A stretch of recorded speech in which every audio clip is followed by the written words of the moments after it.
Okay. And then number 2 is that please keep your microphones muted during the presentation and demonstration, just so that we don't have interruptions.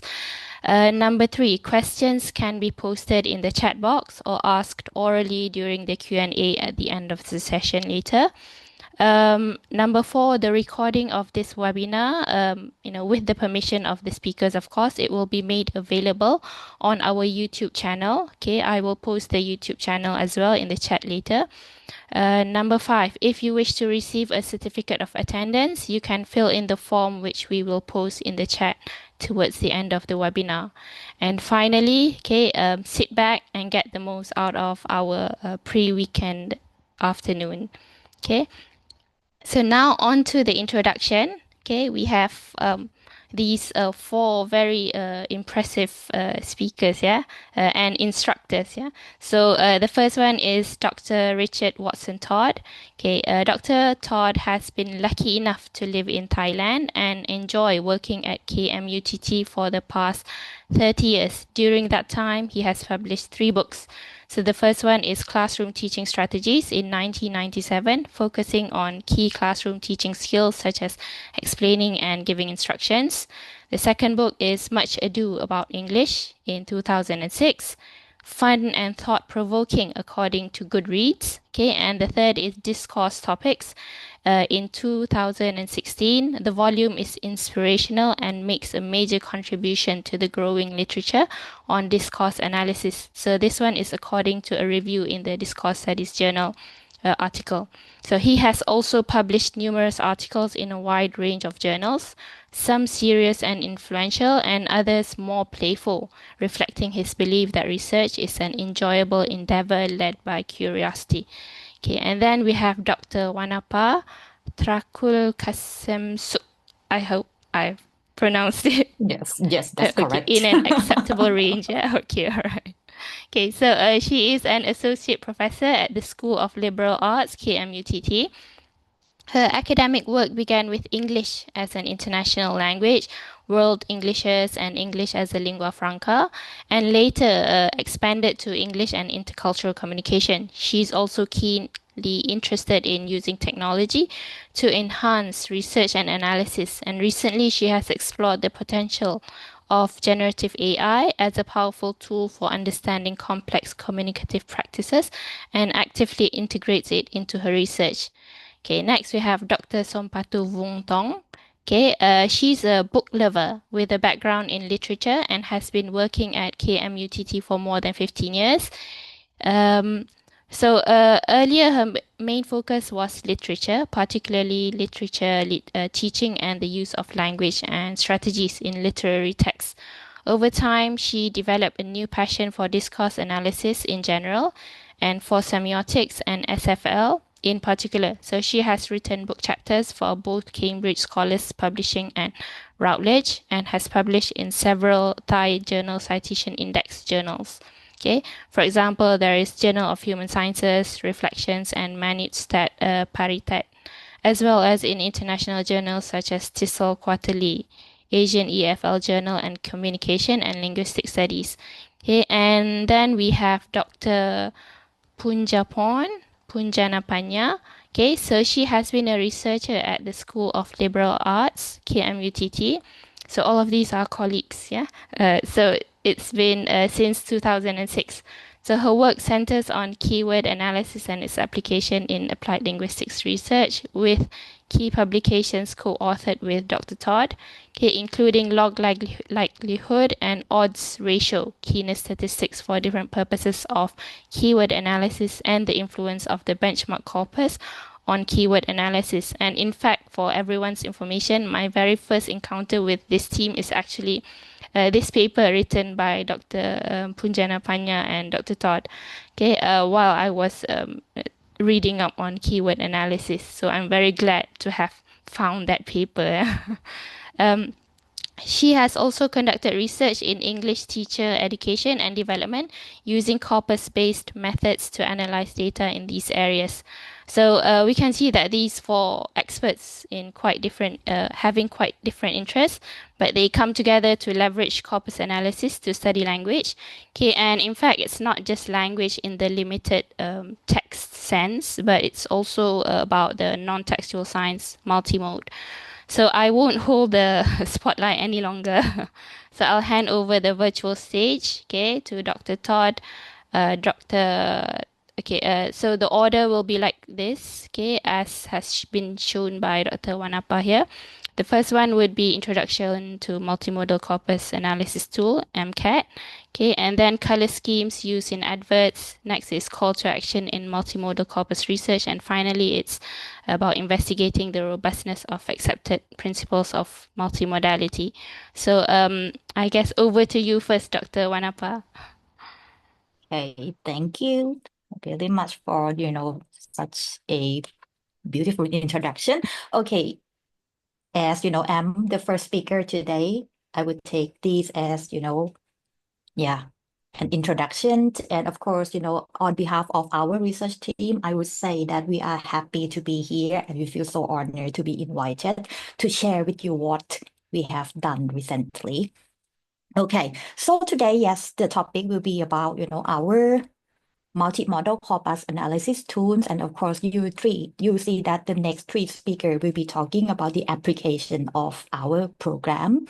So as you mentioned in the introduction that, I'm so into technology. That's why I'm taking part of speaking about introduction to the tools and how the the web application has been developed. Okay, so yes, as you can see from the name of our research group, text analysis, of course, we did a lot of research studies in corpus linguistics, text analysis, and before we have the ideas of making our MCAT, we pay particular attention to the analysis of language only, and then, we try to we tend to forget about some other modes of communication. However, in recent years, especially when we have, high-speed internet, when we have social media platform, we know that we can't avoid other modes of communication in order to understand, the full and complete picture of meaning in text. Okay, so before we start with, the introduction of how MCAT was developed, first thing first, I would like to ask the listener today, are you familiar with multimodal text? Because I know that you have good experience in terms of corpus linguistics, and I know that most of you are familiar with how to do linguistic analysis. But how about multimodal analysis? Are you familiar with it? Okay, so you can see that, even if you don't know how to analyze multimodal text, but I guess probably you know better than us. Okay, so you can see that in our everyday life, these are the things that we see mostly. So text doesn't mean language only, but text includes all elements. So from these three examples, you will see that, yes, sometimes, pictures can be more prominent than language. So why we only analyze language in text? In fact, in order to get full understanding of the meaning, then we have to consider all the modes. So that's why we need our MCAT. All right. So as I mentioned earlier, in our real world communication now, text combines, so many modes. And then we make, as human brains, we make interpretations of all the modes at once. And therefore, in order to understand communicative power of the text, we have to be able, as researcher, we have to be able to understand all the modes and then combine the meanings together in order to make better interpretation. And then when we look at, existing corpora, like if you are familiar with Colcar, BNC, Ancont, or whatsoever, usually they are dealing with monomodal or, the language component only. But there's no other programs that can analyze, all the modes in communication all together. Therefore, our research group, were thinking about that and we were discussing and we felt so enthusiastic of doing that. But at that time, we didn't know how. But yes, we gathered together. Probably, yes, we started this idea 5 years ago. And at that time, we didn't have generative AI, but, we were thinking of using some sort of computer programs and some AI models in order to help us doing this. I'm going to talk about this later in the next slides. Okay, and then when we look at, some previous studies analyzing multimodal text, yeah, we see some, weaknesses of doing that because, mostly researchers would have to do that manually by hand. And then in order to extract different modes and then analyze each mode and then put things together, of course, the data size must be practical for the researchers. So there might be some weaknesses in terms of generalization of meaning patterns when we have only a limited set of data. So we dream big at that day, like, if we can analyze a corpus of multimodal text, then we can see more patterns. Okay, and then, yeah, as I mentioned earlier, sometimes manual analysis can be time-consuming and painful for researchers. And of course, when we look at multimodal analysis, yes, the analysis can be subjective. For example, if I ask you to distinguish or identify colors, different people might identify colors differently.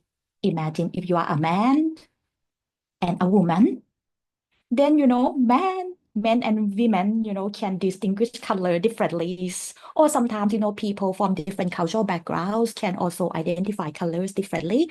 So with a program, we can make it more systematically. So we just input, the code number, the pixels, and then the analysis can be more objective.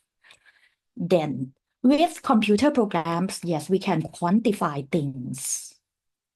Okay, and finally, yeah, we need the analysis to be systematic. And yes, of course, for, systematic analysis, we can rely on computer programs. So with, these kind of ideas and with some financial support from the university, then we could manage to produce our MCAT, and we are so proud of it. All right, so before, we started developing the program, of course, we have to think of the corpus, how to build our multimodal corpus. So first, we have to choose the specific register because we cannot include everything in the first stage of our program development. So we have to be a bit more specific. And yes, after our discussion, we decided to focus on online advertisement because that's the commonly seen multimodal figures that, people see. And of course, since, they are advertisement, of course, they have their persuasive power and communicative functions for sure. And yes, in order to select the advertisement, since at that time, the OCR things were not that accurate in other languages, so we limit the language of the advert only in English for, to make sure that, yes, the OCR work properly. And then we have to choose, to make sure that those adverts were frequently seen adverts. So we have to select high traffic websites. And then, yes, we use, some analytic tools in order to help us doing that. And after that, yes, we started collecting our adverts. Okay, and those are the techniques we choose. And we have to mention that their adverts that we include in our corpus excludes those, adverts with some video, GIF, or sounds, because we would like only the static display adverts for, things to be manageable in our program. And after we have collected all the adverts, then before we upload it into our database, we have to tag the adverts. And then we assign the advert into 16 main categories, industry categories, and then, subcategories of 656. okay, categories. You are going to see it later when, you play with the program. And then, yes, finally, that's our final corpus size. Right now, we have, 1,500 adverts for you to play with. So one limitation of this program is that you cannot add your own, data set into the program, but you have to use our corpus, but you can use it for free. We have collected and did the analysis for you, so you can get the information. And then, yes, after you have your research questions, play with our, corpus and the results, and then you will get the answer to your research questions. So it's like cold car. When you are using it, you cannot, upload your own corpus, but the corpus is good enough for you to use. Okay, now I'm going to move to the section of how MCAT has been developed. Okay, so of course, we have to, consult the theories of multimodals produced by, the two big names, Grace and Value Wind. And then, yes, we apply that, and we have to predetermine the features, and we have to think of, what kind of modes or, yes, multimodal elements to be included in the analysis of the program. And after, we did that, we have altogether 9 modes for the analysis. So for each of the analysis, we apply different techniques. I mean, this is the underlying system of the program. I have to show you this because, you know what. I mean, yes, when you see the result, you know how we obtain the result, and then you can trust the result from our program. So the first technique that we use in order to develop, the system for object detection, object identification, text detection, the OCR things, and object location identification, we use Google Cloud Vision API. We didn't understand the underlying system of Google Cloud API, but we uploaded our, data onto, Google API, and then we retrieve the result from Google API, and we manually check if, the analysis was accurate, and then we accept it. So for this, API service, of course, we have to pay to Google in order to get the results. But now the results are there on the program, and then you can use it. And the next element is the alignment. So from this, we would like to see based on Grace and Value. When you can say, yes, we can see that, the alignment or the composition can be another important mode for us to understand the visual design. So in our program, yeah, we have to, customize the program in order to identify the alignment of all the adverts we have. So altogether, we have 3 categories: horizontal, vertical, and rectangular. And yes, on the below box, you see how we calculated and identify the alignment. And next, for face detection and facial expression classification. Firstly, we were thinking of using Google Cloud API, but after, we obtained the results from Google Cloud API, we found that the result was not that accurate. We asked, one of our team member who is not here today, to use his intuition to to cross-check the results returned from Google Cloud API, and then we wasn't that happy with Google Cloud. Therefore, we consulted our programmer, and then he suggested some other models, AI models. And then, yes, we combine 3 AI models in order to identify facial expressions. And after we did that, yes, our program can identify 8 categories of facial expressions. Okay. And next, yes, another feature which is, important for multimodal analysis is colors. So we also have, a feature of dominant colors. So again, we have to customize our own programs. And in order to calculate and identify the colors, we use the theory of CIE tool.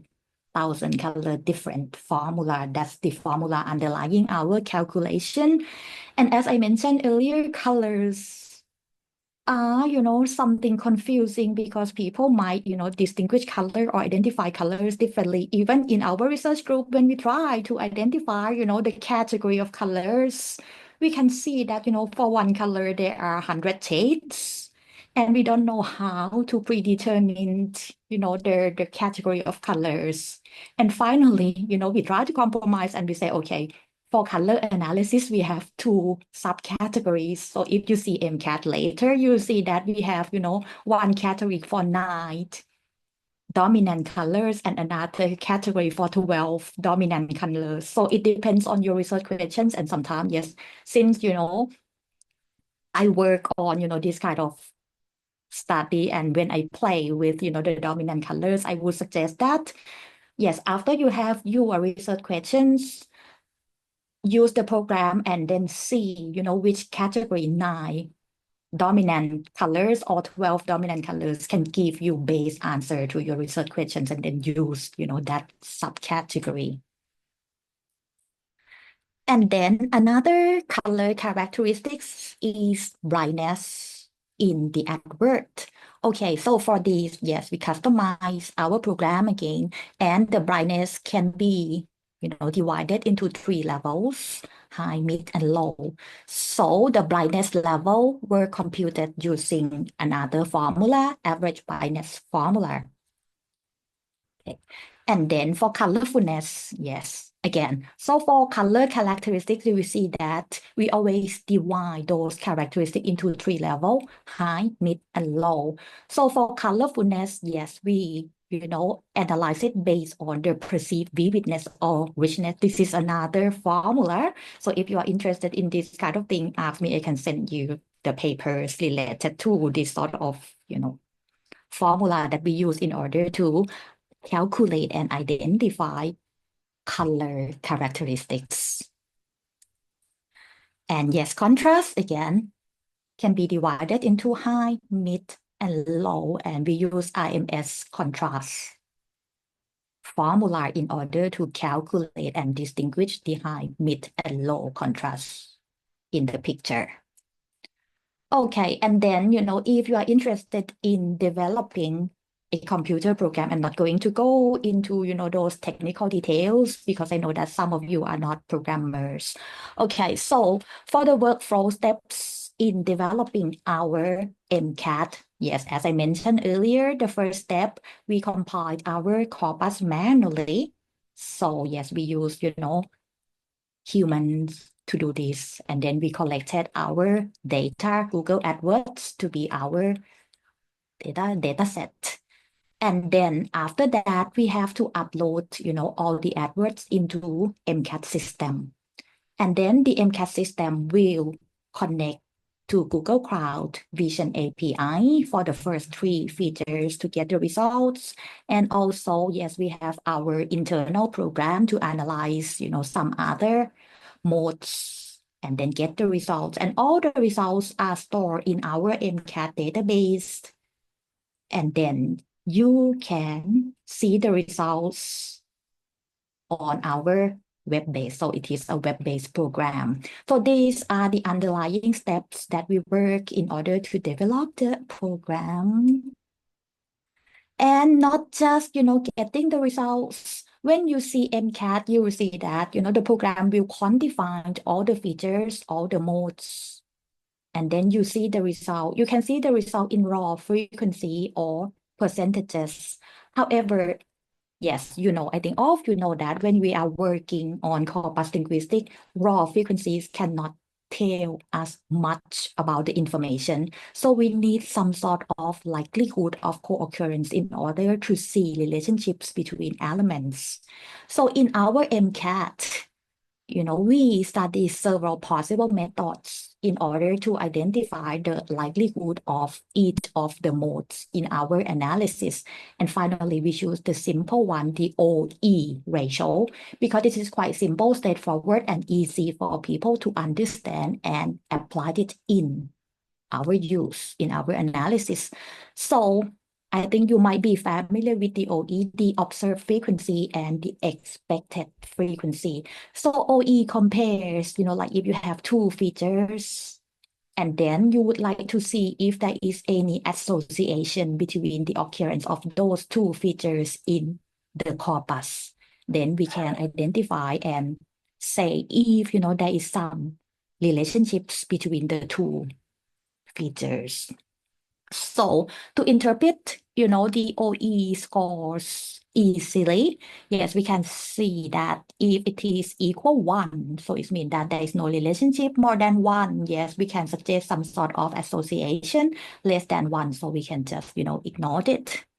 So that is very simple. But one weak point of OE is that if, the numbers is quite low, sometimes it might be, I mean, the OE score might be extremely high. So I would say that when you see the OE score, you should see the raw frequency of occurrence as well in order to compare that. I think, when my team are talking about the application of the program, I think you can see more about how we use the OE ratios in order to identify the significant relationships between two features.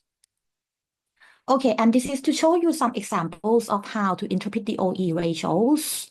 So you see that, for example, if you would like to see the association between the word calm and color blue, if the OE ratio is equal to, it means that it is more than 1. So you can see that there might be some association between the color and the word you are interested in. And if it is less than 1, like, red and the word urgent, probably, there is no association. So you can, just say that no association. So it depends on your research questions again. And then you will pick up, which one you would like to report. Okay, and then for the web interface, we try to make it as simple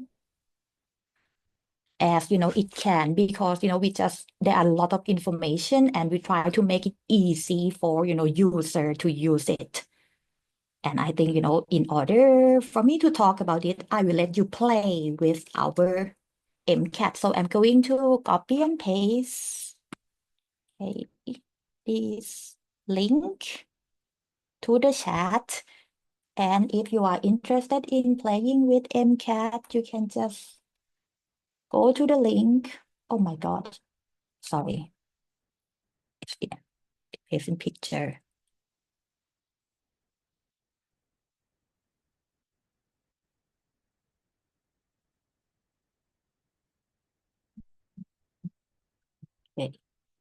Okay, so you can click on the link and then together I can show you, how MCAT is working. Okay, now you can see the program on my screen. All right, as I mentioned earlier, after we have our adverts, store before we upload it into our database, we tag, the adverts into different categories. So you see these are all the 16 categories that we have. And also we have subcategories talking about the objects, that appear in the ad, like, the body, grooming and costing. I mean, yes, the subcategory of those industry categories. And then, yes, we upload that, the database onto the program and we start the analysis. So the first features is the object detection. So you can see what are the objects included in each advertisement. For example, if I click person here, okay. And then, yes, you can see, some other associated things, information. Okay, so you can see that, yes, those are the adverts that include, a person in the picture. And if you want to see the picture, you can click result. Okay, and then you can see the advert, and then you can see, the label, the description of the advert. So you can look at the image, the category, yes, even the brand, the name, and then the text, okay, which is on, I mean the language, which is on, the advert. So these are all, yes, the adverts including people would be 494, from the overall adverts we have. Okay. So you can just, and then, yes, you can play with it. And if you want to look at facial expressions, again, you can see, yeah, adverts with, happiness, happy faces.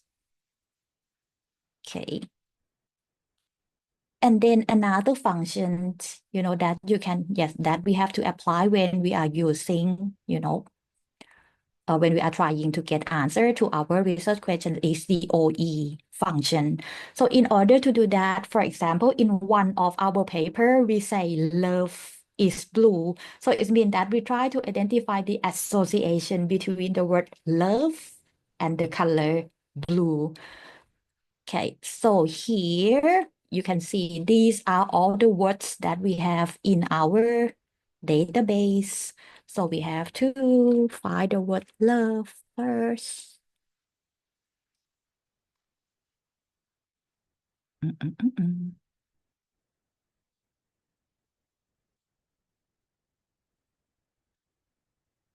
Right, love. Uh-oh.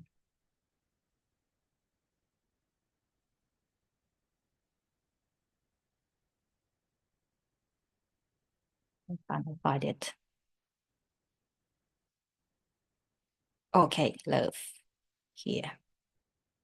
So after you click the word love, love, love, love, come on. Okay, then, it appear in this, tag bar, and then you can go to the OE. So you will see that you are you are going to compare the word love, and then you have to pick the other features that you would like to compare the words love against. And now we are going to look at the colors. Okay, let me choose, the 9 dominant colors first. Okay, and now you get the OE values. Okay, so we say love is blue because as I mentioned earlier, you can see the frequency. You see that the word loves appear only 21 times in all the data set we have. So that is quite low in terms of frequency. So the low frequency might affect, the OE values. So when you are looking at the OE value, you might see that yes, love and orange or yellow might be high in terms of the OE values, and love and green might be high. But the word love only appear 2 times, with the adverts with, dominant color of orange, and only 1 time with, the dominant color of green. Therefore, when we are doing this, we have to set, some other criteria for the raw frequency as well. So we can say that we choose something that the OE value is over or more than 1, and then the frequency should be, higher than 5. And that's why we say that love have, some reasonable association with the colors blue rather than other colors. And of course, yes, love can be black as well. Okay, and love can be gray. Wow, all the colors. So love is blue, love is black, and love is gray. So this information might go out against our intuition because, for us, when we think of the word love, probably we think of pink, red, and stuff like that. But based on the visual designs, we will see that the word love in the adverts might be has more association with blue, black, and gray rather than, yes, red, violet, or pink. So from these, you will see, we might, see some sort of relationships between the two features. And as I mentioned earlier, yes, the tools can help you to identify these sorts of things. And it depends on your creativity in terms of forming your research questions. And then you can use our program to get your research answers. Okay, so yes, if you are interested in, of course, I gave you the link and then you can play with it. Did you want to say something, Richard?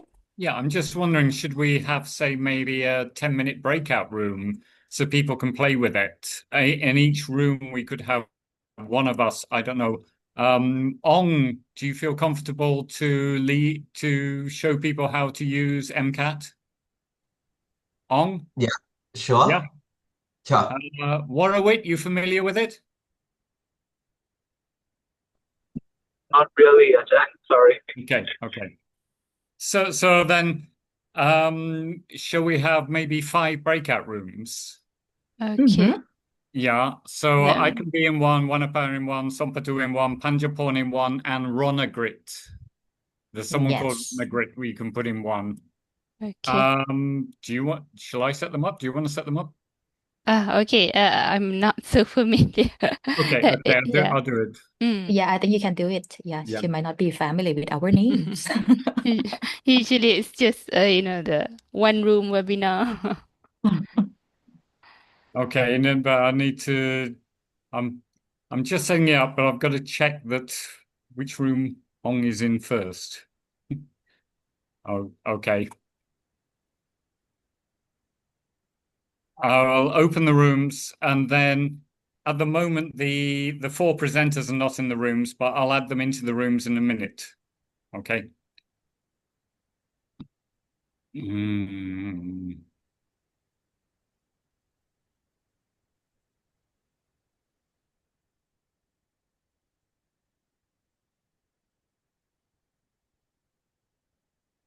Hopefully that will work.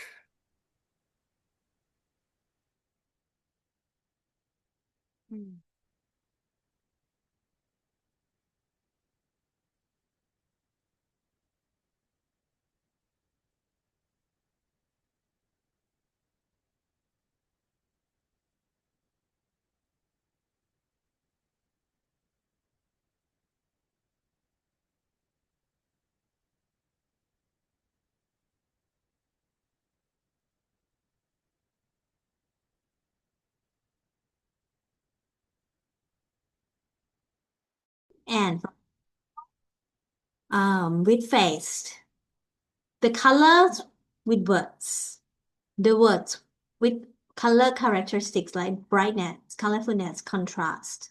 A lot of things. It depends on, your creation.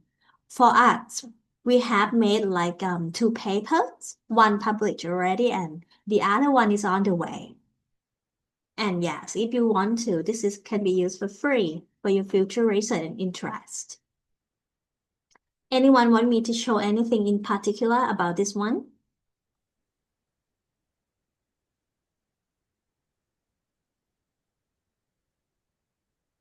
Like something you are interested in? Like something that you want to know more? Rather than that like lecture-based kind of thing, but more like, can you explain me for a certain part? Which part that you would like to see? Hi, Sompatu. Hi, I'm Afida. Afida, yes. Nice Yeah, to meet you. just a basic question. Are you saying that your data is from Thailand, advertising, or all around the world? Actually, we use the VPN for like USA, America. And for our corpus, it is called display ads. So what is it?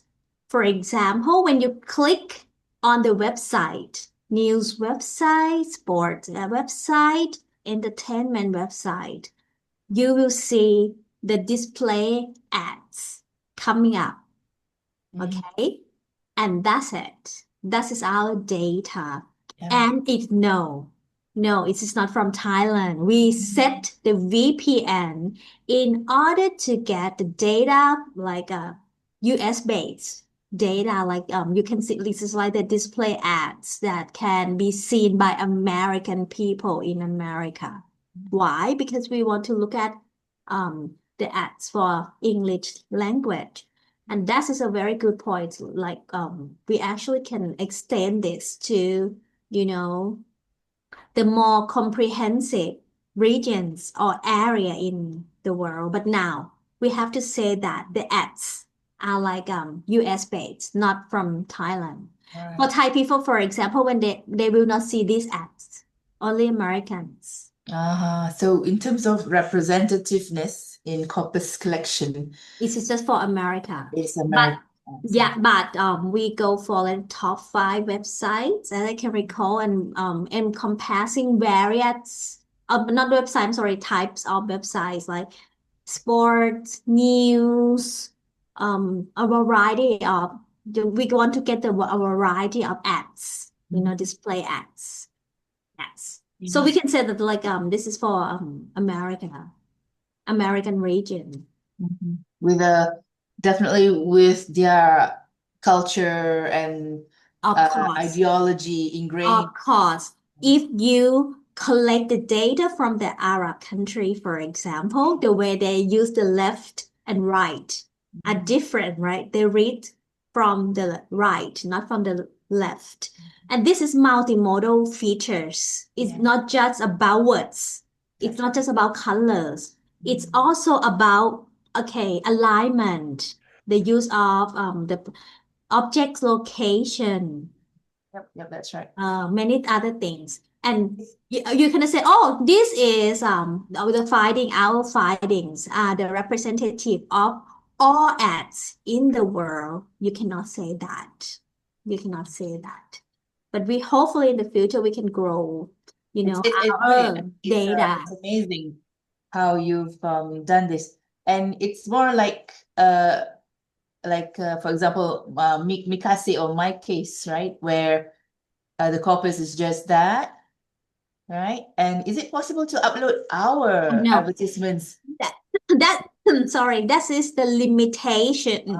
You cannot upload your own, I see. data for this program. We can, because we need to, categorize them based on the categories, industry categories first. But for the rest, we use computer program to analyze. For example, to identify objects, we don't do it manually. We use the computer program to analyze. For example, this ad has a person, has a bracelet, and has a bicycle, for example. But for industry category here, why we cannot let you upload your own? Because this is a particular genre of ads. You cannot use like the posters, other multimodal text like the poster, teaching material, for example. No, not yet. But in the future, we want to develop the program that everyone can do that. But now it's very expensive, very, very expensive. But in a few years, I think this is possible. We can afford it. Great, thank you, Sompatu. And maybe for the benefit of, I brought in a lot of my students from my class today. Could you elaborate on the ethics of collecting the ads? For the ethics here, we didn't. It is a large, amount of data, right? Almost 2,000, more than 1,500 already. We cannot ask for the permission like individually. But when we want to do the publication using the pictures from the program, we need to write an email in order to ask the owner of the maintenance. So I think we should go with this.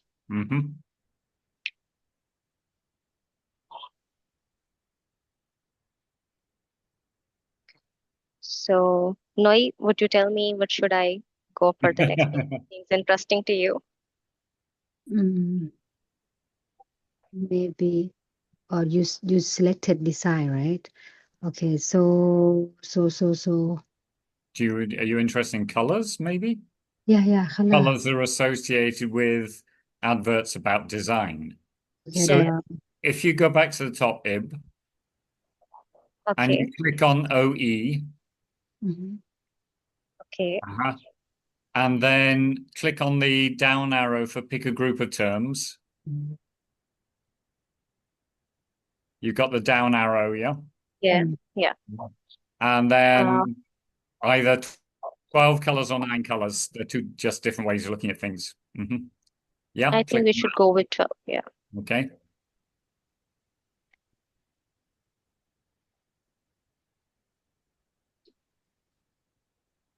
It's taking time.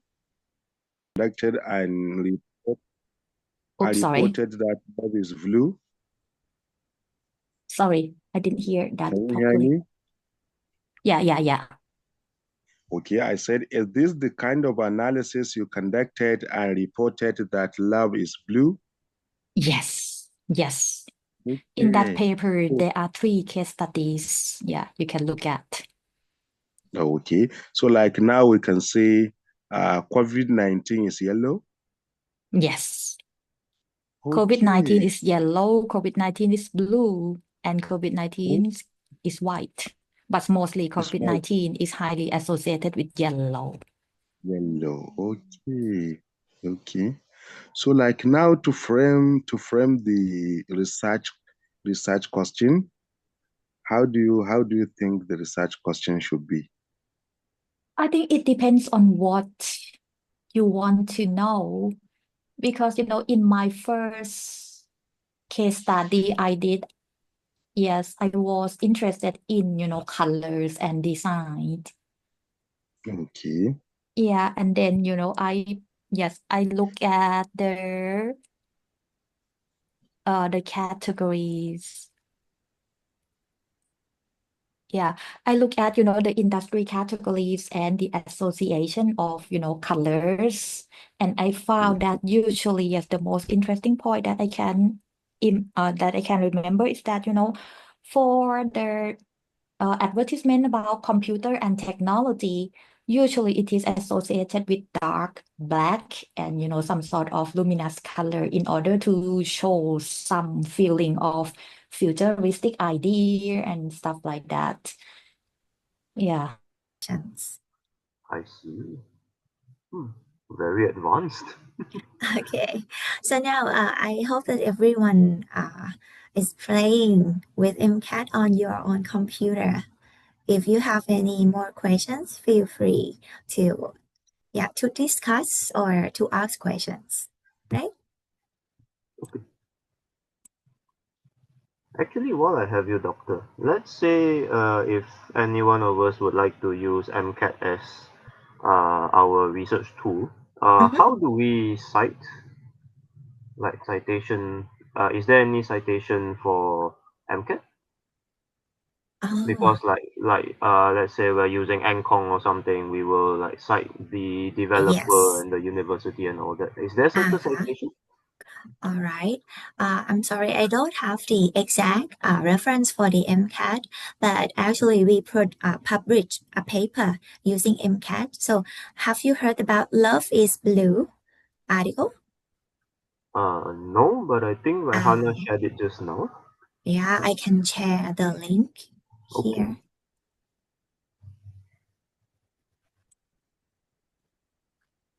Oh, so, Dr. Punjaporn, Yes. that means that that paper was the first time you introduced the MCAT software. Mhm. The Love is Blue is the first time you introduced Right. MCAT. Oh, I Yes. see. Okay, Yes. okay. I'm looking for the link for the Love is Blue. Oh yeah, it's in our chat box already. Yes, I Yes. posted it in Love case. is Blue paper. Thank you. Okay. Okay. Yeah, I will refer to that. Maybe later, Raihana, you can let people know if they want to cite that to refer to that paper. Yep. Okay. Breakout room closing in 30 seconds. So return to main session. Yeah. I think we will return to the main session soon. I mean, it will automatically close for all. Okay.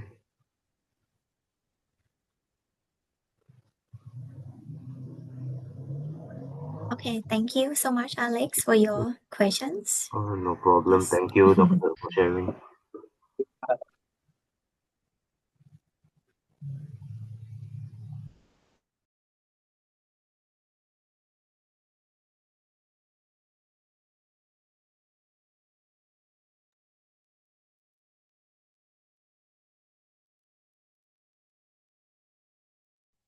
Okay, so we are back in the main room. Is it still Dr. Wannapa's session or? Yep, she's Okay. carrying on. All right. Okay.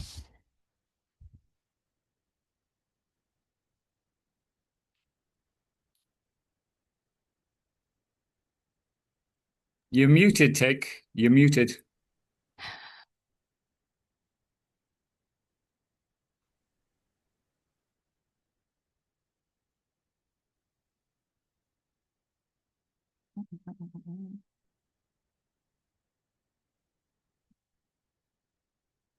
Okay. Yeah. I only have, my last slide, and I try to wrap it up quickly because I know we are running out of time. And I hope that, you enjoy yourself, playing with MCAT, and then, yes, you are free to play. Okay, so I think, yes, even in, my breakout room, I've got a very interesting questions about the interpretation of the result from MCAT. Of course, during that time when MCAT was developed, as I mentioned, in the beginning of my presentation, it was before the emergence of generative AI. So we didn't apply any, generative AI into our program. And that's why, we lack some ability of interpretation. So it means that our MCAT can give you only the numbers, as the results. And then, when you are using COCA, BNC, or even, the AND cont, you get the likelihood results, and then you have to go back to the concordance slides and then, make your interpretation of the result qualitatively by yourself. So that's how MCAT work. And then my last slide, yes, I would like to talk about the future development and the possibility of integrating multimodal analysis with generative AI. So in order to cope with the limitation of, yes, the MCAT right now, I think since we have very, very smart generative AI, so we can make, a fully automated analysis.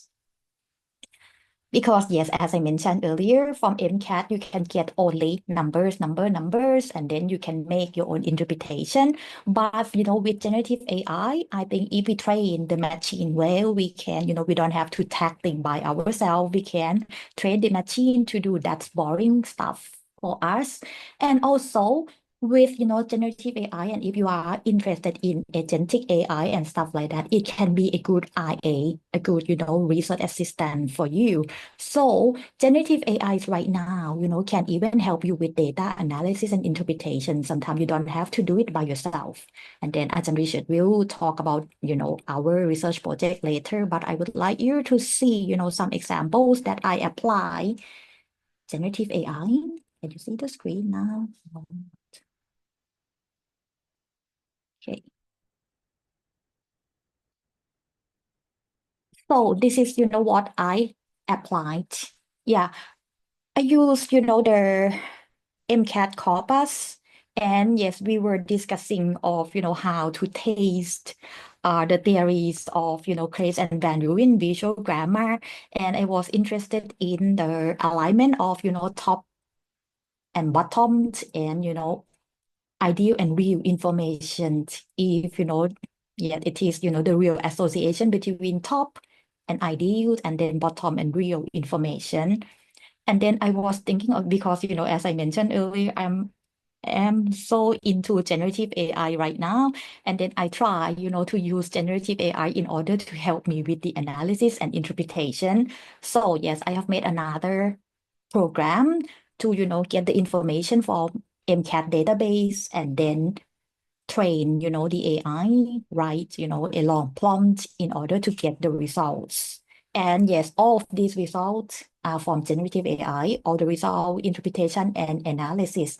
And as, a researcher, yes, of course, I have to go and check the result even if, the result is accurate. And then if we can accept the interpretation of the program, so it can help you a lot right now. So play with it. That's another future step that we can work on with generative AI. Okay, and then yes, we can, make some further applications if, we are interested in, like right now we have only the static frame advert. So probably we might integrate generative AI in order to analyze a short clip or, video. Okay, and then yes, we can use generative AI to make some sort of evaluation of multimodal text. Like, if you are a designer, then you might design, and then yes, you ask, the program to help you evaluate if your design is good for the purpose of communication. And then yes, you might, use it for content suggestion or creation. If you want to be a social media influencer, for example, yes, you might have, some sort of program. You might use generative AI or, the agentic AI to help, to analyze, your audience, your target audience, and then think of, the content that you can create. Or yes, we can apply, multimodal analysis to create our smart chatbot. Who knows? And yes, much more we can think about. So right now, yes, feel free to try to use this sort of technology and then integrate it to your multimodal analysis or corpus analysis. And that's all for my talk. Thank you. And if you have further questions, if you need any information about, the technical side, yes, feel free to contact me. I'm happy to answer. Thank you. And I think, yes, we will move on to the next speaker.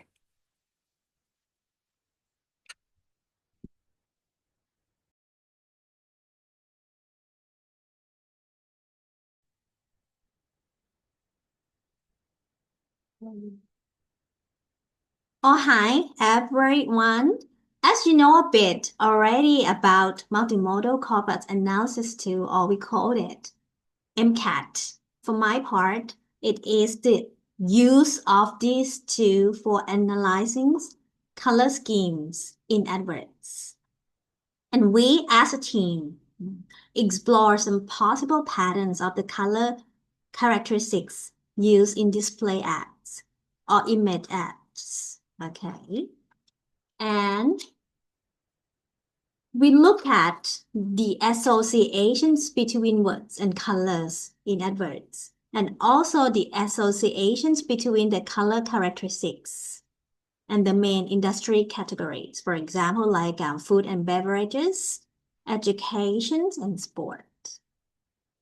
To address the word color association, we explore the association of the top content words. For example, the word now, the word shop, with each of the 12 colors. And it is a meaningful association if the OE value is higher than or equal to 1.5, with a minimum frequency of OE pairs of 4. If a word has association with more than one color, only the one with the highest OE value was chosen. And to address the association between the color characteristics and the main industry categories of the adverts, we compare the levels of brightness, colorfulness, and contrast, which can be further categorized as high, mid, and low, against the 16 industry categories. And it is a meaningful association if the OE value, of that label was, noticeably greater than 1, while the OE values of the other 2 levels were close to or less than 1. And for the results, we can see the word color associations which are in line with design advice. The first one is the color rate as conveying a sense of urgency in association with the word time. For example, as in limited time offer, and get 20% off for a limited time. And also, get it today, pay over time, hurry in, as you can see in the pictures here. The second one is the use of orange to convey a sense of urgency. In our MCAT results, we can see the associations between orange and the word now in many adverts for financial services, furniture, and also beverages. As orange is typically considered as an active color which can heighten our emotions and encourages us to increase our activity. This is like said in the visual design literature for advertising. The word now in our study in the orange adverts encourages viewers to perform certain actions with a certain sense of urgency, as in, for example, available now and enter now. The third one is the use of black as conveying professionalism, sophistication, and modernity. In our studies, black is associated with technology-related words, such as digital, download, and tech. In IT industries adverts. What is interesting is that we found one word color association which has not been mentioned in design advice. That is the association between the blue color with the word love. In design advice, red is associated with romantic love or eros. However, in our study, for these adverts, love is used with the meaning of storge. Storge is a Greek word for the meaning of empathy, bonds, and familiar word love, or the love related to the family. As shown in the two books adverts, which focus on the protagonist's relationship with their family members. Also, the ad of One House, which convey a sense of a warm family with a picture of a woman and her child. And the other one about love for nature, we can see the different types of love having different color associations. For the second analysis of the associations between industry categories and their color characteristics, we found that adverts for everyday products tend to prefer high brightness, with the products prominently presented. But for adverts of the technological devices and services, they tend to use low brightness. This is like an element conveying a sense of being being futuristic. In terms of colorfulness, adverts of everyday products prefer high colorfulness to catch the viewer's attention with connotation of fun and cheerfulness. It is interesting to find that healthcare, medication, and insurance adverts also prefer high colorfulness in their adverts. In contrast, the industry categories that prefer low colorfulness. Okay. It is like in the product and services that people do not buy very often, since they can be used for a relatively long period of time, like phone and clothes, for example. Low colorfulness may connote the feelings of reliability, stability, and durability.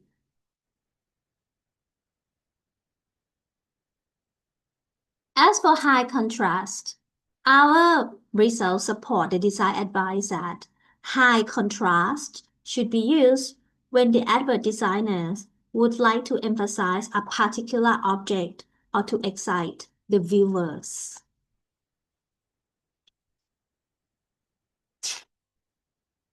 This case study has demonstrated how colors are used in advert design. The findings show that the dominant colors used in adverts generally match the meaning suggested by theory. And we have only one exception, that is the use of blue for Stogeler. Sorry. For the characteristics of color, even though advertising literature does not make definitive statements about their use, there seem to be some patterns or matches between the varied industry and color characteristics. Right? We can see the differences between adverts for everyday products, adverts for services, and adverts for expensive long-term products. And that's it for the first case study. And now let's move on to the next one.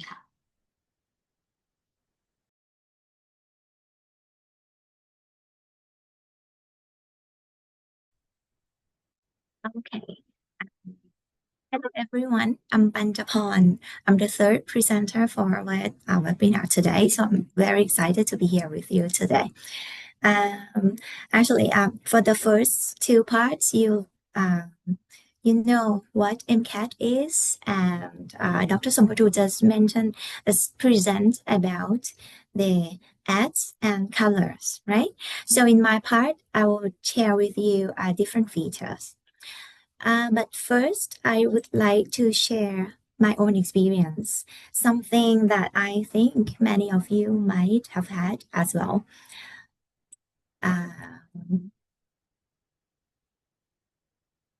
Okay.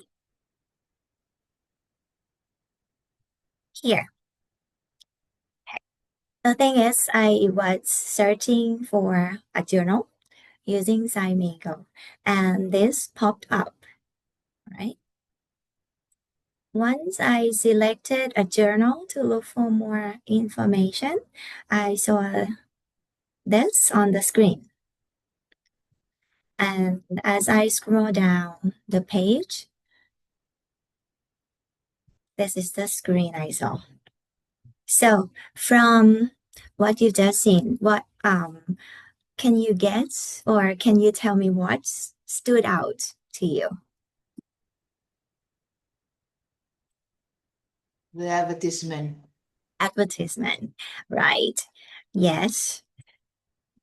Yeah, I think many of you look at the advertisement on the websites of videos, right? And if we focus on the adverts themselves, what else that might attract or catch your eyes? The pizza. Pizza. I'm hungry. It's not our dinner time yet. Yeah, maybe pizza, the models or the percent of discount, right? But I'm quite sure that many of you also look at this and this. If you are hungry and you look at the pizza, you may see the little box here, order now. Okay, but you don't have to do it now, right? Yeah, we can see all these kind of text everywhere on the adverts, like download now, select a truck, or learn more, shop now. All right. So this is the topic of my talk today. These messages on the adverts are called calls to action, or the CTA, right? And today in my talk, I will share with you what we study about the calls to action and how we apply the concepts in multimodal corpus research. Okay, let's begin with the basics. What CTA is? Yeah. It's actually a short message or button that invites you to do some actions. For example, click on it, right? We can see them on web pages, advertisements in a form of link or buttons, as you can see from the previous slide, right? And I'm quite sure that you are quite familiar with many CTAs already. For example, click here, buy now, and learn more, right? So in my talk today, I will share with you what we did or what we have studied about the CTAs, and we have applied the concepts in multimodal corpus research through 2 case studies, right? Okay. In the first case study, it's one of the case studies in our Love is Blue paper. Okay. In this case study, we investigated textual and visual patterns of the CTAs in the adverts in our MCAT database. As there's some evidence that the CTAs with different characteristics can trigger different customer reactions or responses to the promotional messages. So our hypothesis is that different types of business or industries with different expectations on the customer needs and reactions would use certain types of CTAs. So this becomes the focus of our case study in Love is Blue paper. Okay. In this case study, we, as I mentioned earlier, that we focus on both textual and visual patterns of CTA. We investigated for the textual patterns, we identify words and phrases commonly found in CTAs using keyword analysis, n-gram analysis. And we also look at the association between the CTA used in adverts and industry categories. And in order to look at the association between these 2 categories, we use the OE ratio as the indicators to help us identify the associations, right? And for visual patterns, we identify positions of CTAs. We look at the most common CTA, shop now and learn more, in relation to text and images. But in my talk today, I will focus mainly on the first part, the textual patterns, because it connects directly to the second case study I'm going to talk about. But if you are interested in visual patterns, I encourage you to learn more in our paper. Okay, it's the paper published in Applied Corpus Linguistics, right? So now we focus on the textual patterns of the CTA, right? First, we use keyword analysis. I believe that you're quite familiar with keyword analysis. So this kind of this method help us identify keywords or important words in the advert corpus when compared to a certain kind of reference corpus. Okay, we use the BNC in this case. So these are some examples of keywords. I can say that, okay, these are words which are overused in our advert database when compared against the general English. So from based on keyword analysis, you can see that shop and learn are top 3 on our keyword list. All right. And from keyword analysis, we categorize keywords into 4 groups. Okay. They are brands here. They are verbs appear in the adverts like shop, learn, apply, download. Okay. And some keywords are those words related to online shopping. And the others are those related to the strategies that the brands and companies try to persuade the customer to do some actions. For example, now, today, new favorite. So, okay. We also conducted the n-gram analysis, or is the analysis of word clusters. All right, we focus on 2 to 4 grams, and what we found is that the most frequent 2 to 4 grams are CTA messages, and Shop Now and Learn More are the most common ones. And based on n-gram analysis, we found at least 3 types of CTAs. First, the CTAs which encourage the customers or the users to take some immediate actions like buy now, book now, watch now, right? And those encourage the customers to think more about the product or service before making decisions.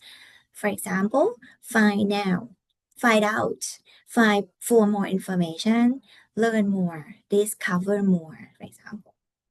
And also we found the CTAs which offer some benefits to the customers.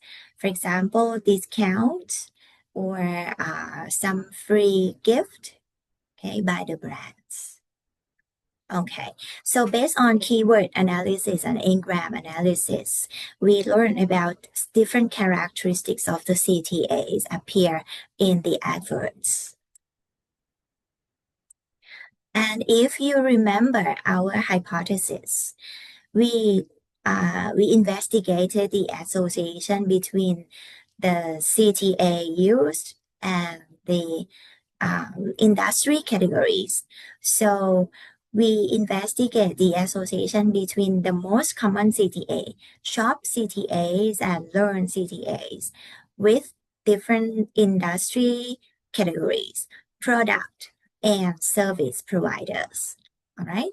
And here you can see the OE ratio values. The higher values indicate the stronger association.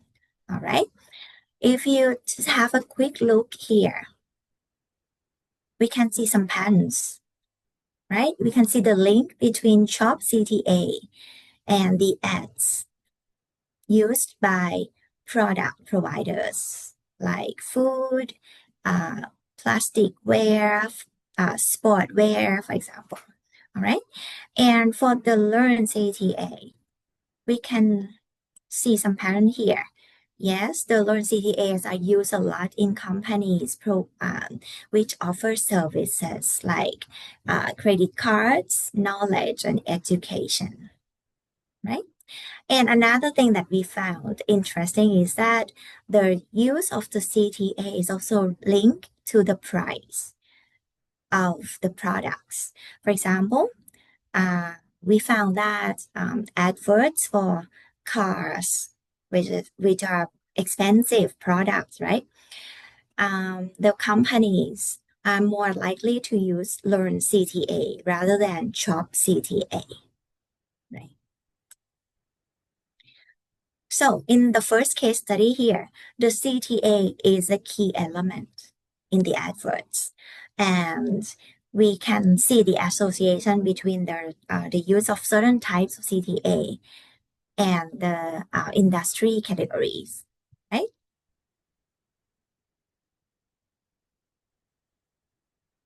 For the second case study, for the first one, yes, we study the CTA as the key elements, right? But in the second case study here, we apply the concept and we use the what we found in the first case study in the data analysis part of the second case study here. So for this one, it's our current study. We are now writing the paper. Okay, its aim is to explore, I would say, to explore the link between gaze direction and image act. So from the first case study, we learned that Shop Now and Learn More are most common ones, the most common CTAs, right? And for Shop now. Shop now is one of the examples of material process CTAs, which expect the customer to do some actions, right? Or learn more. Learn more is one of the examples of mental process CTA, which encourage the customer to think more about the products or service before they can make decision.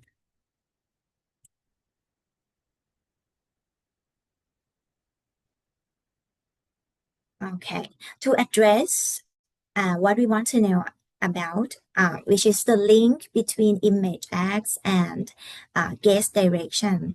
So we code the CTA for image acts. Okay, as we learn that the CTA, the material CTAs like shop now, watch now, they kind of encourage the customer to do some action, to do the direct or immediate action. So we coded the adverts with material CTA as the acts of demand, while the learn CTA or the mental CTA, we code these adverts as the acts of offer. All right. So to sum up, for the second case study here, the CTAs serve as the basis to analyze or categorize the image acts. So these allow us to look at the link between image acts and gaze direction later. All right. So in my part here, this is a quick overview of the second case study. You will hear more about this study in Dr. Richard's presentation. So this is all for my part. Thank you.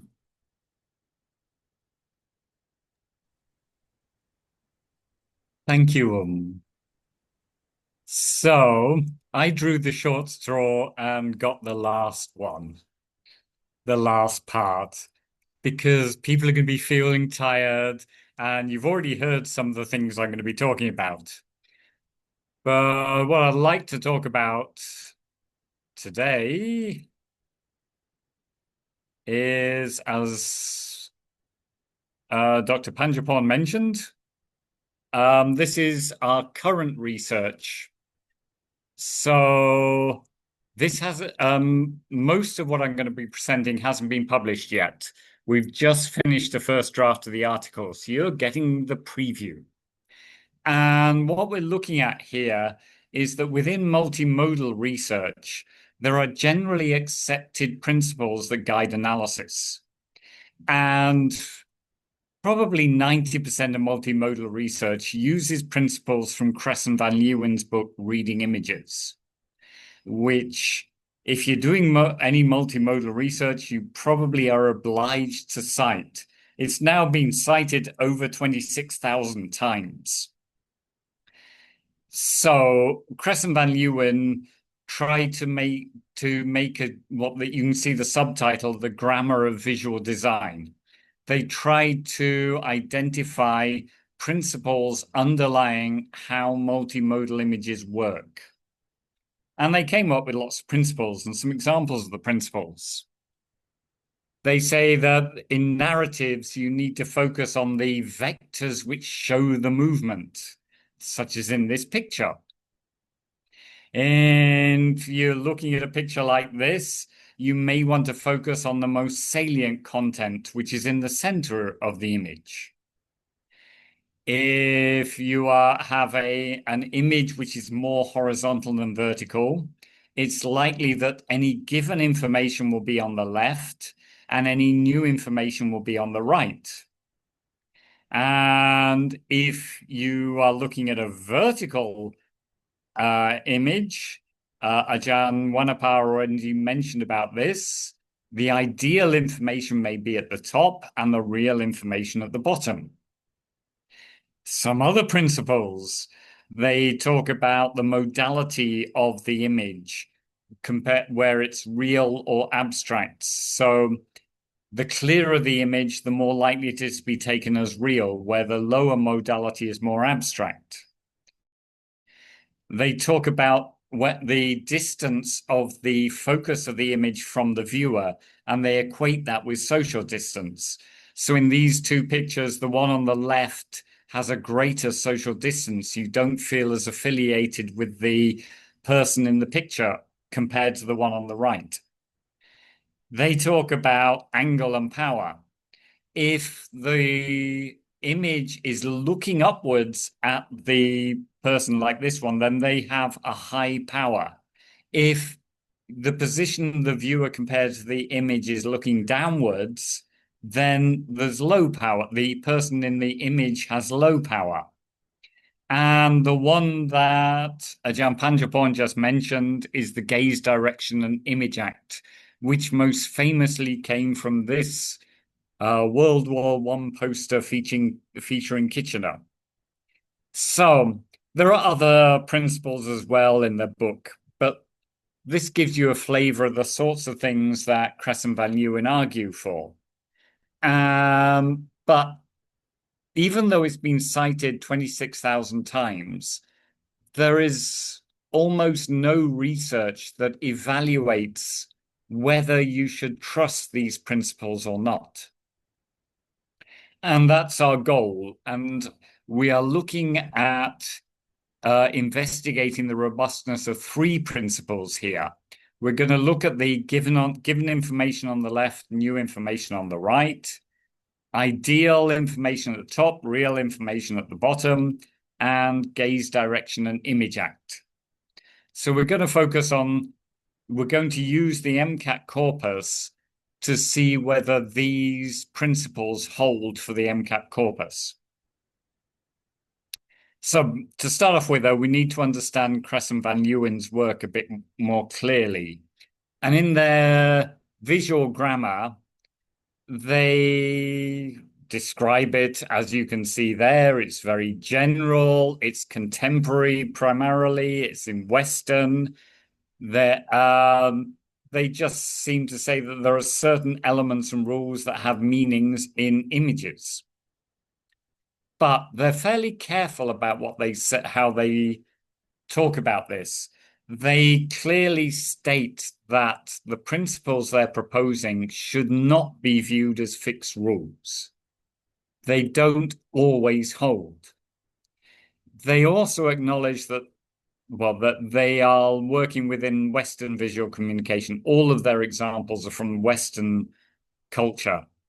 And they also think that visual grammar may change over time, so it's highly provisional. So in the book, they're actually very careful about what they claim for their principles. But unfortunately, this doesn't seem to have... The researchers who cite their book don't seem to have acknowledged this care. For example, I mean, it just seems as if many multimodal researchers treat reading images as the Bible of multimodality that must be followed. So, for example, this is a direct quote from one article, which just says, it seems like it's a statement of fact. Demand is realized when the image in visual text looks directly into the eyes of the reader. It treats this as a fact, not as a provisional principle. It treats it as a fact, a fixed rule. This is not what Crescent Van Leeuwen were intending. A second example would be Atma and Adwad. They apply the principles from reading images to Algerian adverts, which are written in Arabic. And this becomes a serious problem. One, reading images is supposed to be based on Western visual communication. Algerian, it's probably not Western, but more importantly, they're written in Arabic, which goes right to left, whereas all of Crescent Van Leeuwen's work goes left to right. This would raise big questions about, say, the given information, new information relationship, which is based on left and right. Should it be swapped for Arabic? But basically, Atma and Adwad ignored that and just applied what it was said in reading images to texts taken from Algerian culture.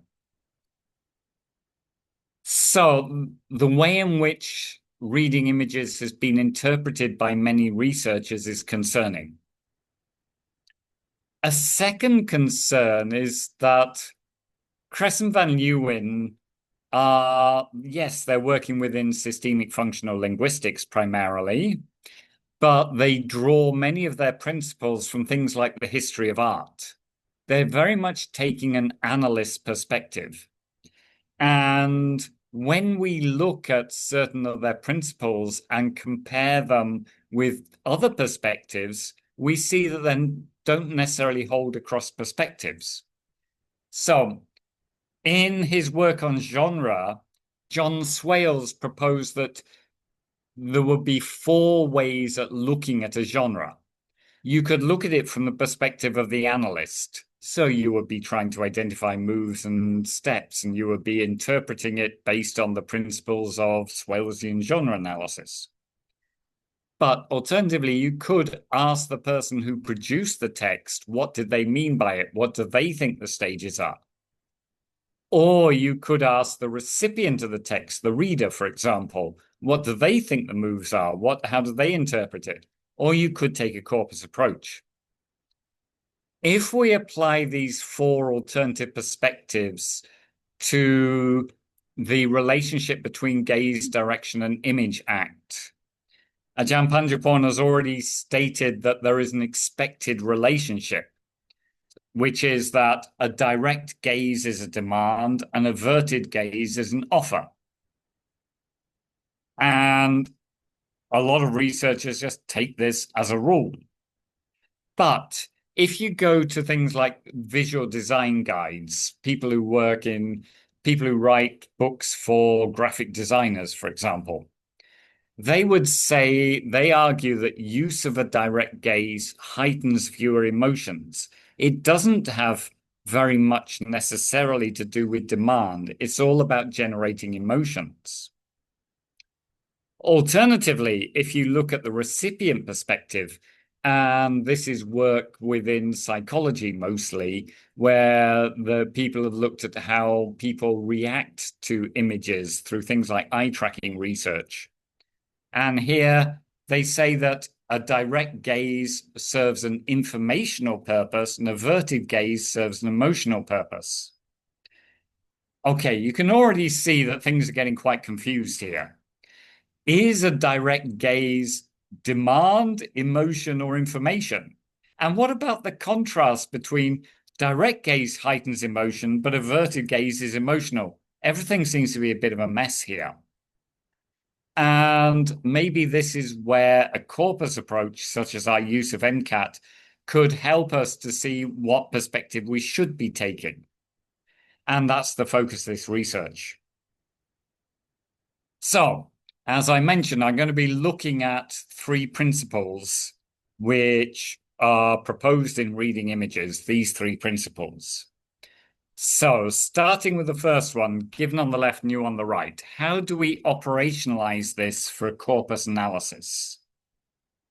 So, what we did was we started with the horizontal advertisements. If you remember Ajahn Wannapa's talk, she had things about alignment, where there was horizontal, vertical, or rectangle.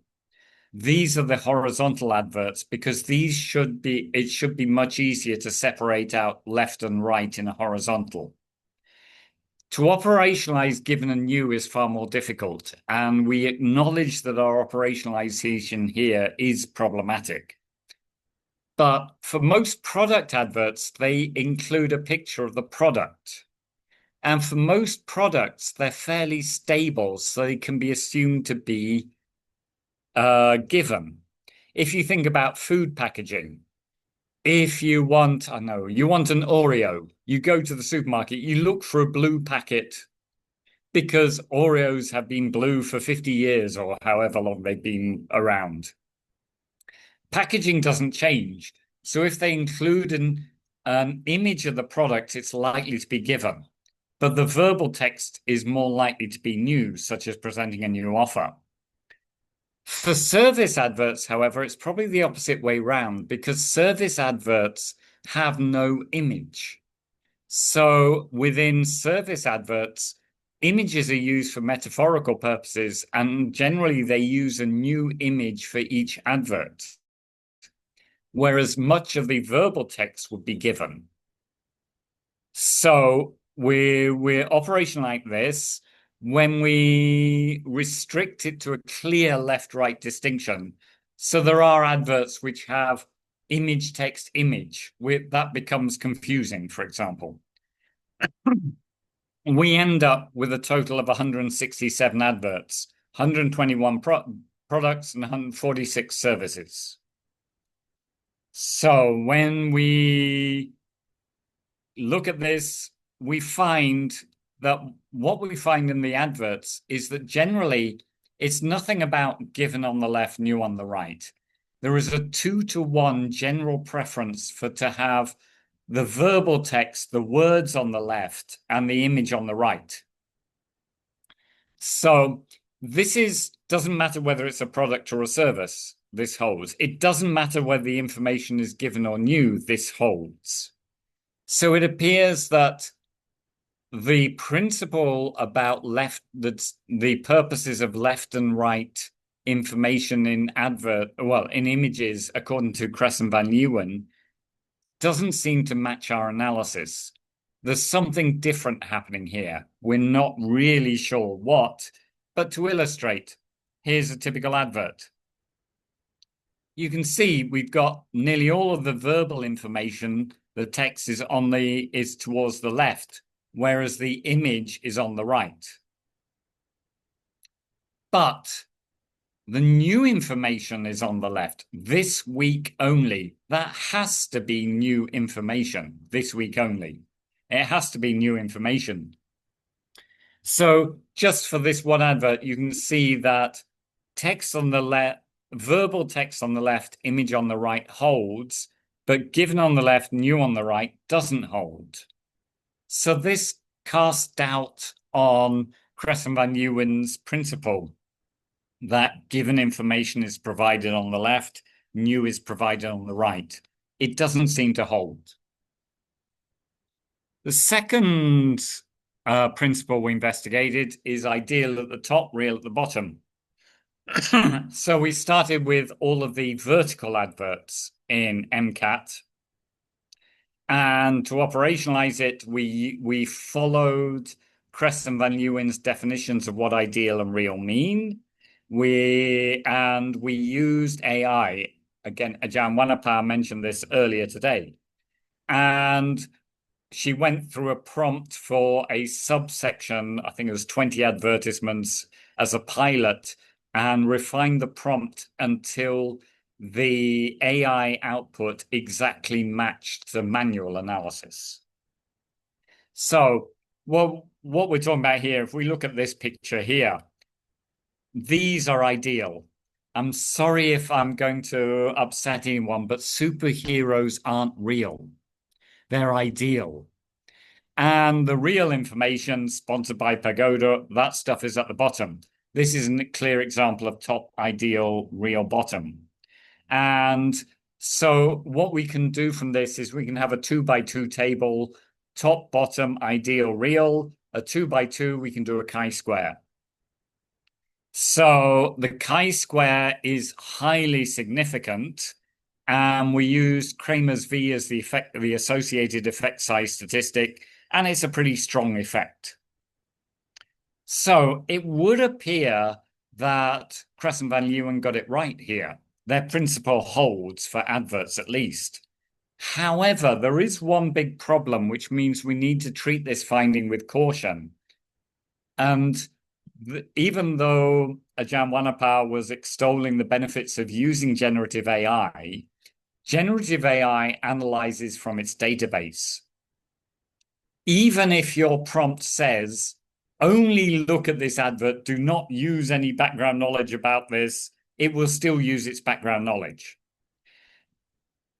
And so does the fact that, yes, Claude includes reading images in its database, it appears. It will have included a lot of research articles which used reading images in its database. And would this affect the analysis, biasing the results so that it finds top ideal, bottom real? A problem with using AI as your method of analysis is that it's opaque. It's a black box. You don't know what it's doing.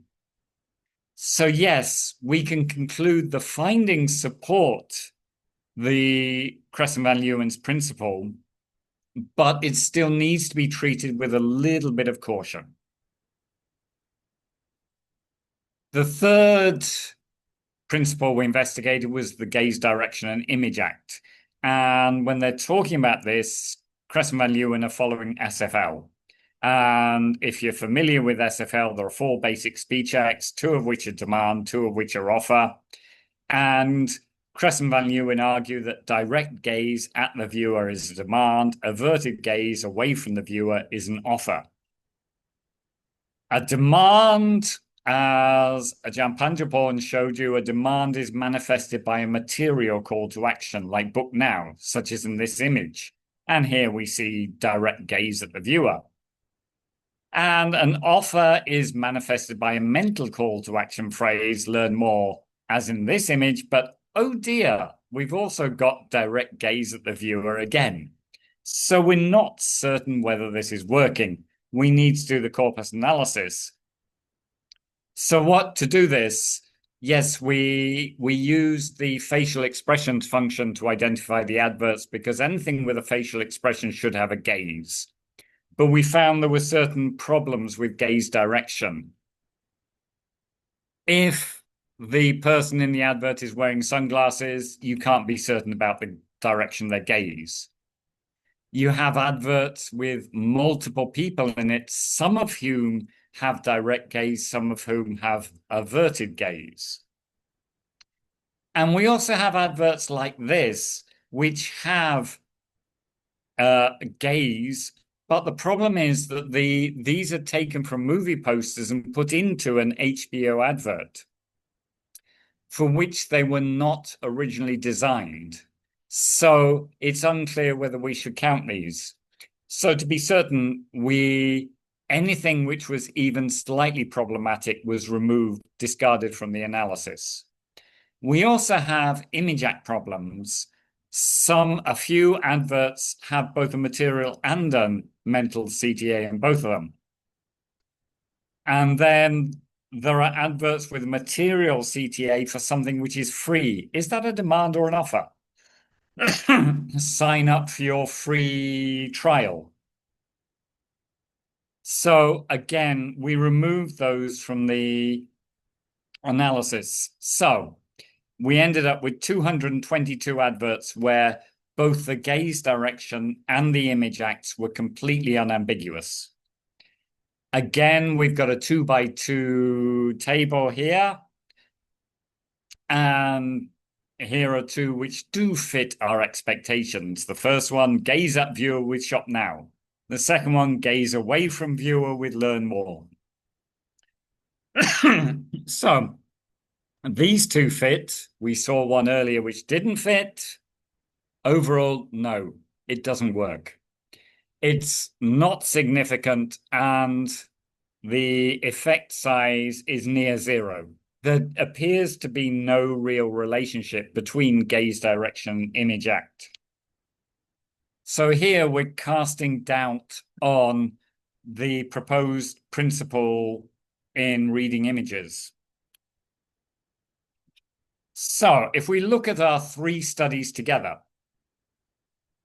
for the given on the left, new on the right, we found something different, and we're not sure why it's different or how we should interpret this. For the ideal at the top, real at the bottom, we found the same. For gaze direction and image acts, there's no relationship.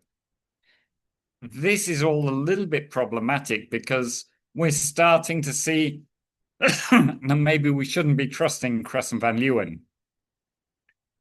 But for the gaze direction, we found no relationship. if you remember, when I looked at the producer and the recipient perspectives, they were suggesting it was about emotion.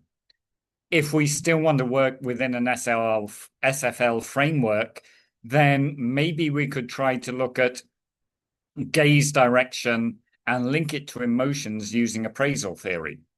That's a possibility for future research. Another big possibility for future research, in the earlier slide, I showed you 8 principles. We've only investigated 3 of them. There are lots of other principles still around. So we're getting conflicting results compared with Kress and Van Leeuwen. Yes, we got some limitations. Our operationalizations are not perfect. We only analyzed online ads. We don't know whether our findings would transfer to other text types. And when you use generative AI as your analyzer, you don't know what it's actually doing. So there is some uncertainty there. So overall, what we've got, though, is on one side, you've got reading images. On the other side, you've got the MCAT data. And the problem is that these have very different philosophies underlying them. Reading images is very deductive and theoretically driven, and is designed for the user to conduct an in-depth, highly interpretive, qualitative analysis, taking the context into account. So it's designed to analyze individual adverts.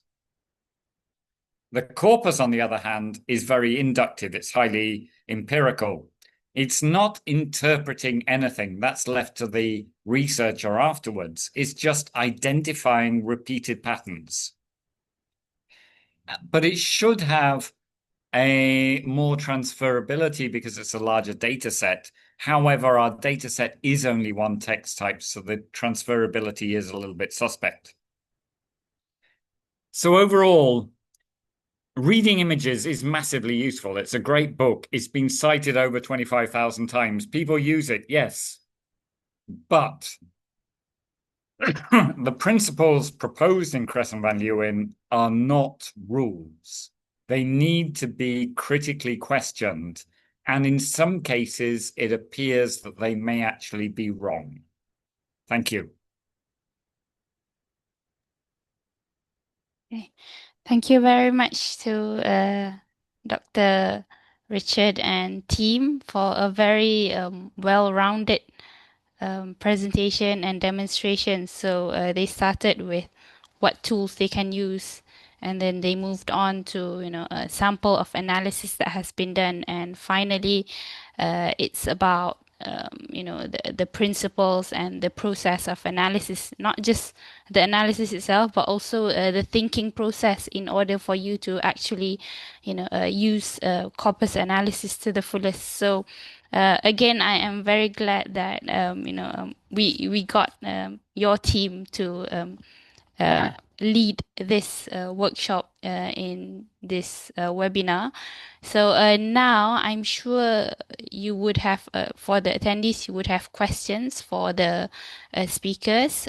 Just now during the breakout sessions, I heard some important questions. If you want to raise these questions again, feel free to do so now. Okay. Any questions?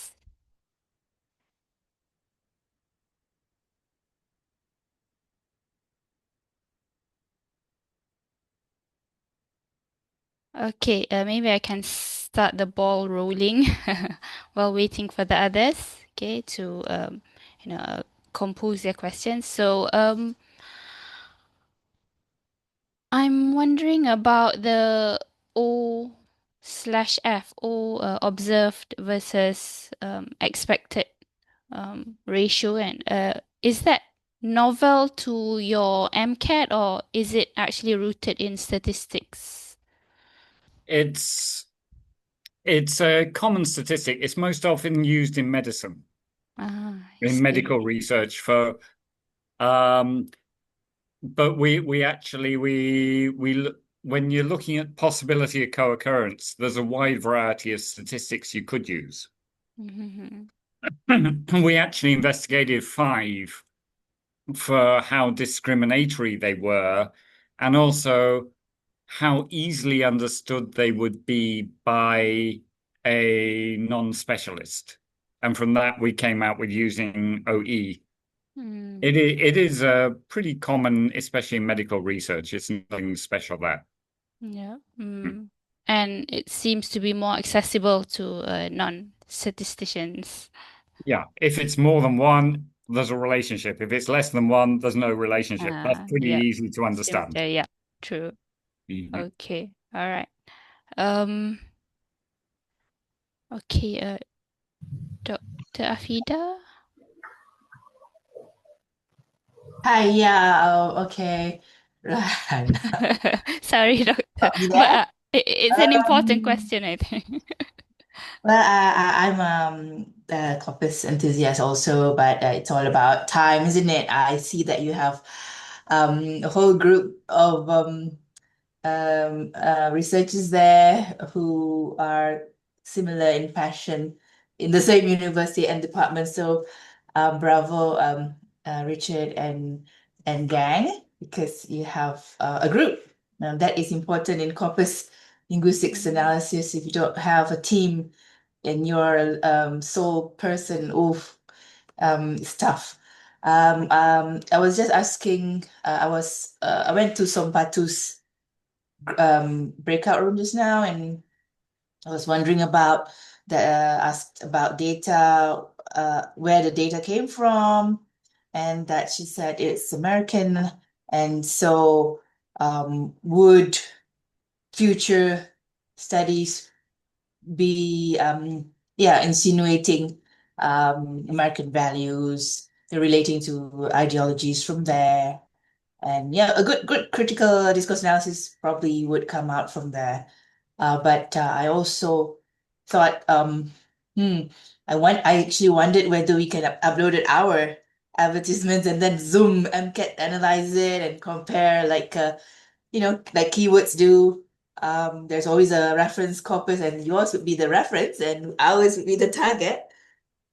So that would be lovely. Yeah. So that's just my observation, and I find that this is a great tool for and did you follow O'Halloran somehow from Singapore when she did she had a multimodal tool also. Was Kay O'Halloran's work did her work influence this MCAT vision? Thank you. No, I think hers was, isn't O'Halloran's about videos? Isn't, I think. So it's that's far too much work for us to do. Making a corpus of videos and etc. is really hard work.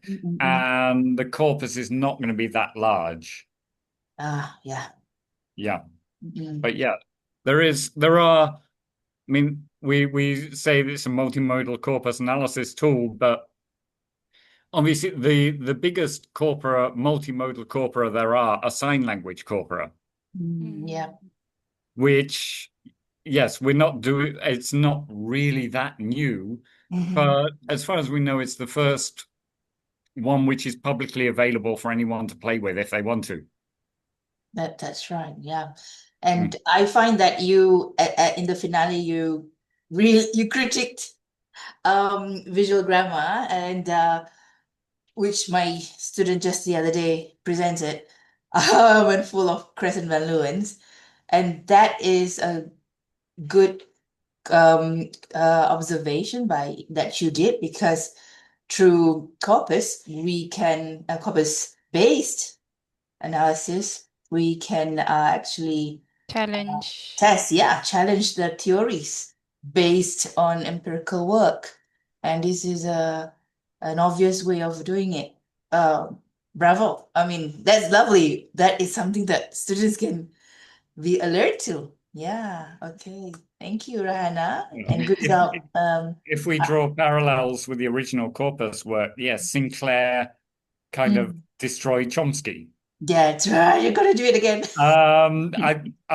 We don't want to go that far. Okay. We want to suggest that, yes, Crescent Van Leeuwen is theory-based and may not be true, but it doesn't mean it should be discarded. If you're doing qualitative, in-depth study, say, especially for something with critical outcomes, then yes, I would say use Crescent Van Leeuwen, but treat it very cautiously. Yeah. Now, who says research can't, challenge things based on current data, and adverts change. It's dynamic. Whatever's on the left can be on the right. It's okay. It evolves. Thank you. Bye. Thanks, Rohana. Okay, thank you to Dr. Afida. Okay, so I think maybe visual grammar. Sorry. Rohana, have a drink. Okay, yeah, stuck. Yeah, phlegm stuck. Okay, so I think visual grammar is just waiting for to be more inclusive because it has been Western based. So we are just waiting for people from all around the world to add to it so that it becomes more inclusive. And I think your team is making an effort to make people realize that it's not static, but it can actually be a challenge, question, and so on. Yeah. Okay. All right.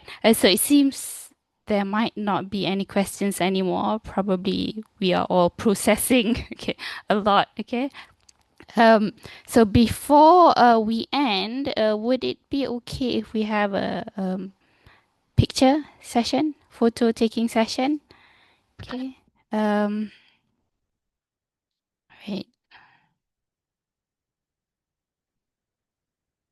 Okay.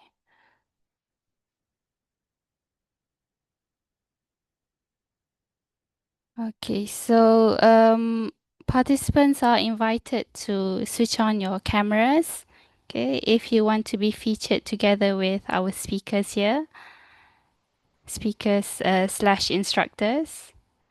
Okay, so let me take a photo right now. 1, 2, 3. Okay, wait. Okay, maybe another one. If you wanna do freestyle, feel free to do that. Okay, 1, 2, 3. Okay, all right, then. Okay, so thank you very much, especially to the speakers for agreeing to have this session with us. Thank you as well for those who have attended. Okay, as participants, don't forget to fill in the certificate of attendance form. Okay, and hope to see you in our next webinar. And I will also promote this to our speakers from now on. Yeah. Okay, thank you so much. Thank you for inviting us. Okay, it's a pleasure.